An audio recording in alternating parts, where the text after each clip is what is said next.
Hello and welcome back to Grace by God, One Song, One Truth. Today's song is not an LMS one.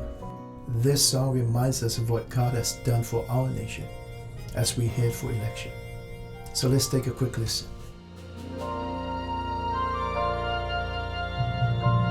Oh, beautiful for spacious skies, for amber waves of gray, for purple mountain majesties above the fruited plain.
In 1776, the English historian Edward Kippen came up with the first installment of his massive work, The History of the Decline and Fall of the Roman Empire.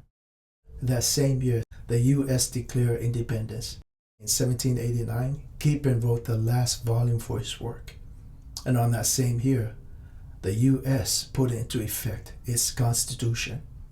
One of America's favorite pastors, Ray Stedman, once said that he believed God intended for Kippen's work to be a warning to the new U.S. nation. Now that may well be true because God is sovereign. But we also know that the Word of God is filled with warnings to all nations. So what happened to the Roman Empire? Stedman said it didn't fall because of climate change, or a massive earthquake or epidemic. It fell because of moral decline, sexual perversion, the pursuit of pleasure, breakdown in family, and of course, the diminishing influence of the church. Do we see a similar pattern in the U.S. today? Of course. The beautiful truth of this song is only God's grace can save us. And we need to pray for His grace. And we need to repent and ask for His mercy. So until the next song, may God keep you and make His face to shine upon you. Take care and God bless.